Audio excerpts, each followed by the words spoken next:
विनय ने अभी अभी इतिहास में पीएचडी की पढ़ाई पूरी की थी और आज अपने चाचा जी के घर नया गांव जा रहा था।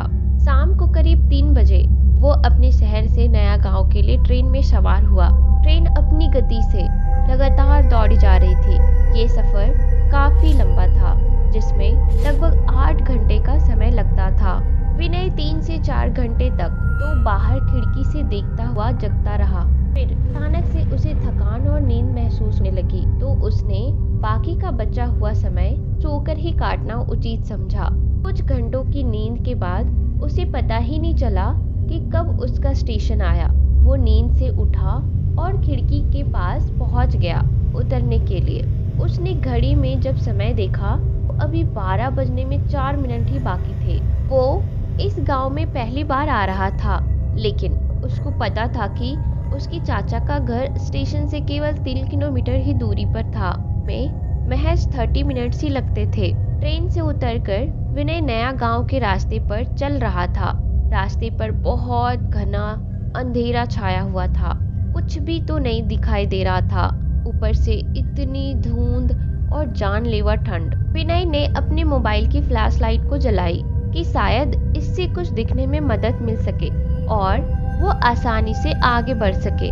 उसने इस गांव के बारे में पहले से ही सुन रखा था कि ये चुड़ैलों का गांव है और रात में इसी रास्ते से सफर करना जान जोखिम में डालने के बराबर था।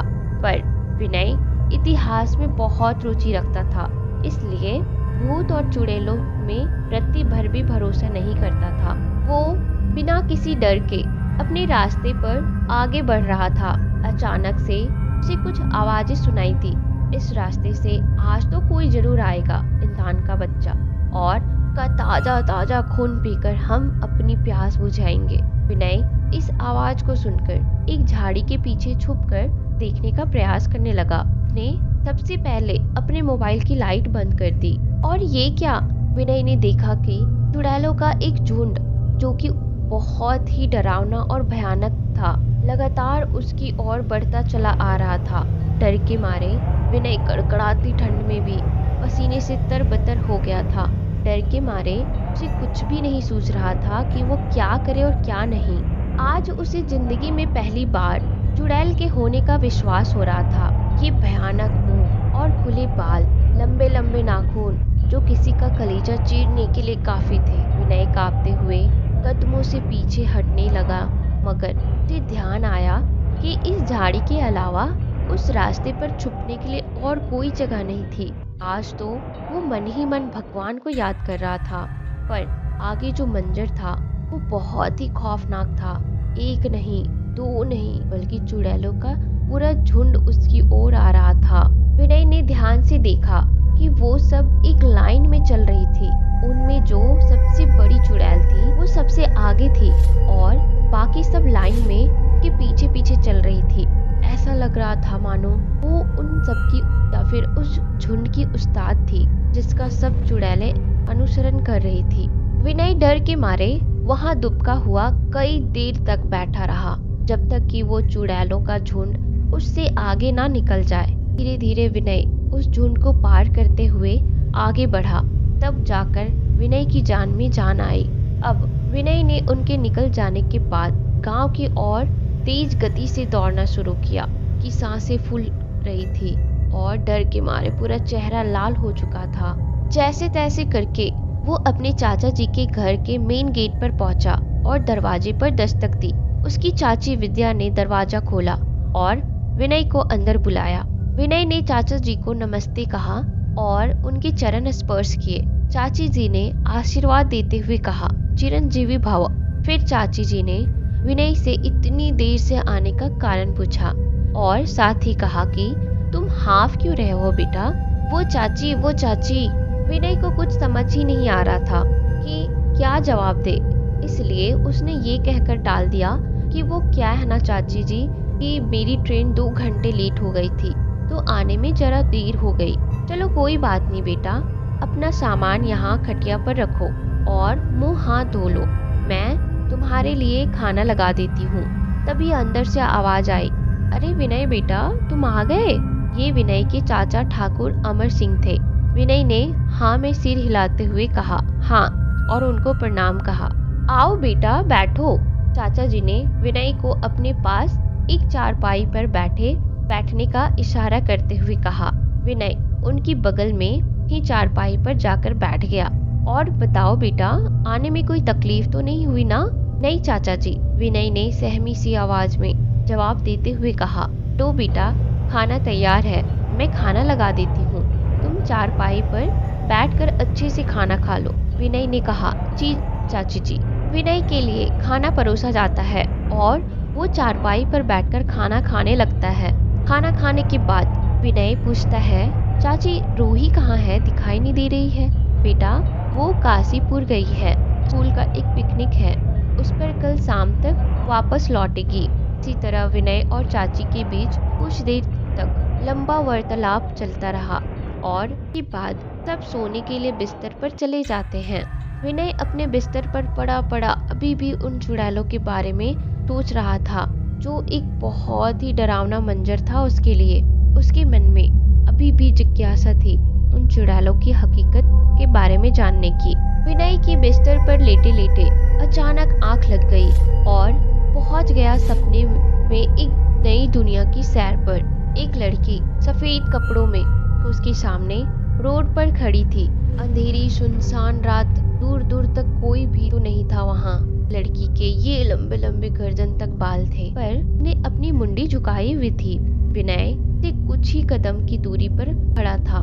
वो लड़की धीरे धीरे विनय की ओर बढ़ रही थी। उसकी पायल की आवाज विनय का दिल दहला देने वाली थी।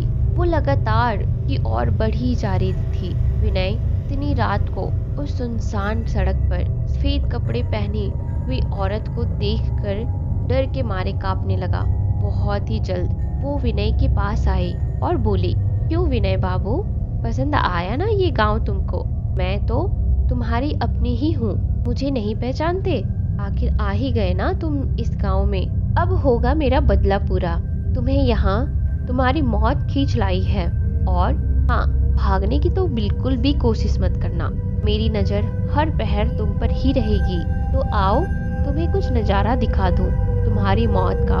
इतना कहकर वो औरत हवा में उड़ने लगी और विनय को अपने एक हाथ से गर्दन से पकड़कर ऊपर की ओर ले गई।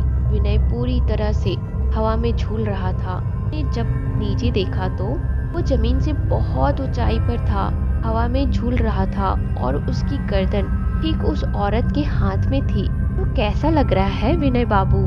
आ रहा है ना मजा हवा में झूलने का? अभी तो और भी मजा आने वाला है जब मैं तुम्हें इतनी ऊंचाई से जमीन पर फेंकूंगी। इतना कहकर उस औरत ने विनय को उस ऊंचाई से जमीन पर फेंक दिया और विनय चिल्लाने लगा, बचाओ बचाओ की चीख सुनकर उसके चाचा चाची उठकर उसके कमरे में भागकर गए। वहां आकर देखा तो विनय बेड पर बैठा हुआ और डर के मारे पसीने से तरबितर हो चुका था। चाची ने उससे पूछा, बेटा क्या हुआ, कोई बुरा सपना देखा क्या, जो इस तरह से इतनी ठंड में भी पसीने से भीगे हुए हो? नहीं चाची, नहीं चाची, मैं वो औरत, उसने मुझे। कौन औरत बेटा? और ये क्या मैं कर रहे हो? लगता है तुमने जरूर कोई बुरा सपना देखा है, तभी इतने डरे हुए हो। पर चाची, मैं तो सड़क पर था। क्या तुम सड़क पर थे? कौन सी सड़क, कैसी सड़क? बेटा, तुम यहीं बिस्तर पर थे और एक बुरा सपना था, तुम उसे भूल जाओ और सो जाओ। देखो 4 बज चुके हैं, अभी सुबह होने को है। विनय इस सपने से बहुत परेशान हो चुका था। उसको कुछ भी समझ में नहीं आ रहा था कि वो औरत कौन थी और का उसके साथ क्या संबंध है। पर विनय एक इतिहासकार था, तो वो इस बात की जड़ तक पहुंचना चाहता था जो उसके लिए बहुत जरूरी था।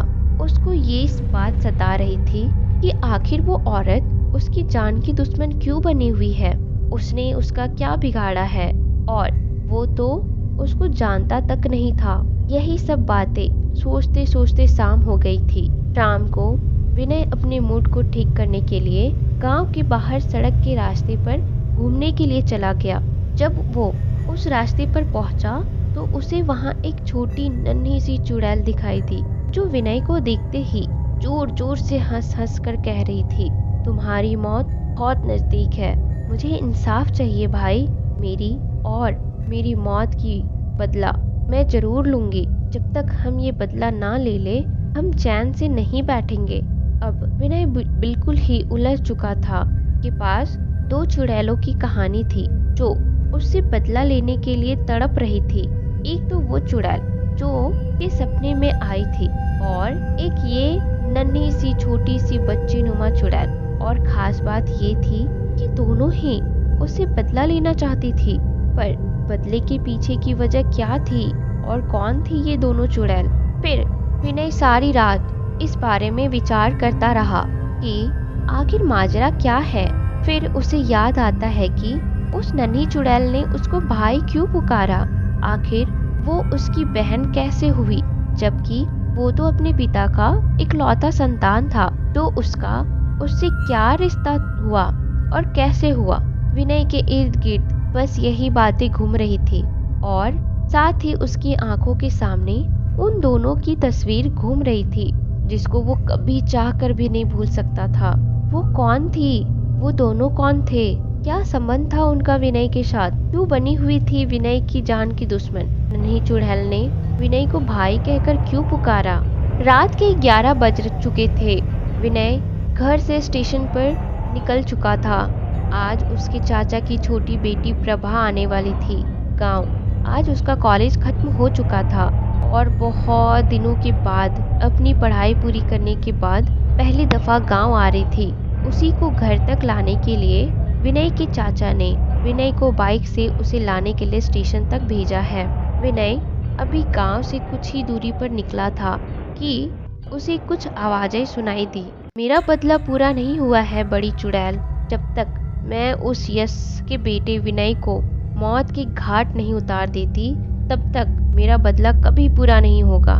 विनय ये सब सुनकर सोच में पड़ जाता है, आखिर ये चुड़ैल मेरे पिताजी का नाम कैसे जानते हैं और मेरे खून के प्यासे क्यों हैं? वो चुड़ैल आगे बोलती है, मुझे आज भी याद है कैसे वो बेरहम मुझे बिन ब्याही माँ बनाकर दर दर ठोकरें खाने के लिए अकेला छोड़ दिया था कि तो हवस पूरी हो गई थी, पर मैं किसी को मुंह दिखाने के लायक नहीं बची थी। फिर भी मैंने दुनिया की नज़रों में इस बच्ची को पाल पोस कर बड़ा की। उस वक्त ये 12 साल की हो चुकी थी।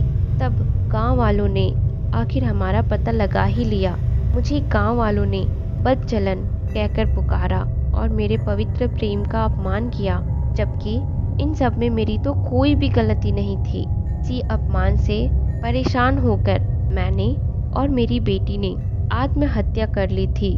पर हम दोनों की मौत का जिम्मेदार वो यश शर्मा था, जिसके कारण हमें अपने जान लेने पड़े थे। मैं कसम खाकर कहती हूँ, मैं अपनी और अपनी बेटी की मौत का बदला जरूर लूंगी। छोड़ूंगी नहीं किसी को भी। एक एक को मौत का घाट उतारूंगी, का सारा खून पी जाऊंगी, सारा खानदान खत्म कर दूंगी। तभी होगा मेरा इंतकाम पूरा। उसका बेटा विनय अभी गांव में आया हुआ है। मौत का कुछ ट्रेलर तो मैंने उसे पहले ही दिखा दिया है और अब समय आ गया है कि मैं उसकी हस्ती मिटा दूं।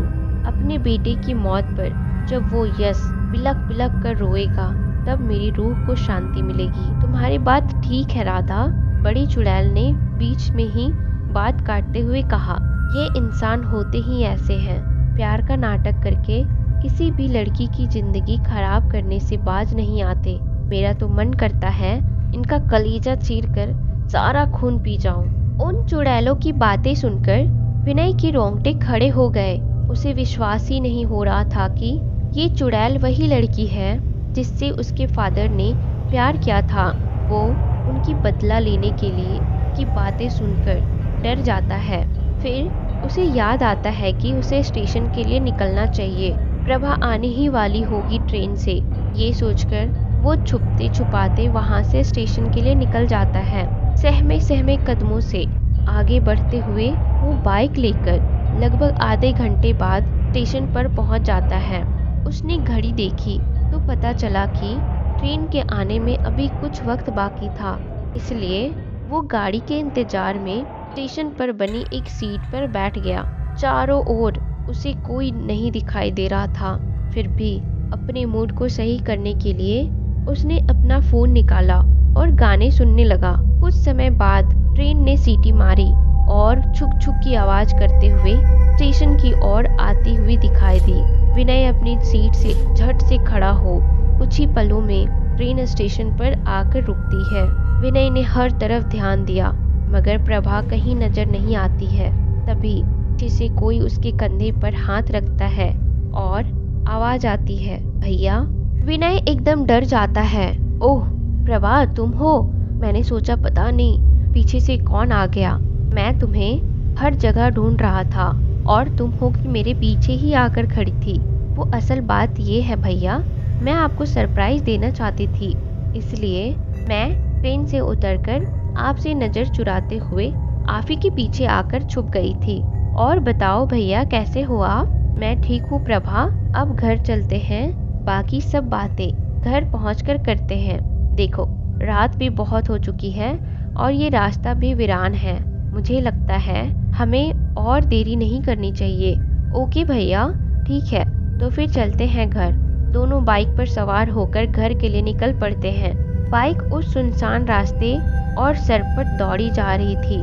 कुछ समय बाद वो दोनों घर पहुंच जाते हैं। जब विनय घर पहुंचा तो देखता है कि घर पे कोई नहीं था और प्रभा पहले से पहुंची हुई थी। और उसे पता चलता है कि उसके पीछे जो लड़की बैठकर आई थी वो गायब हो चुकी है। वो प्रभा नहीं थी, वो शायद छोटी चुड़ैल थी जो उसने भैया कह करके उसे पुकारा था।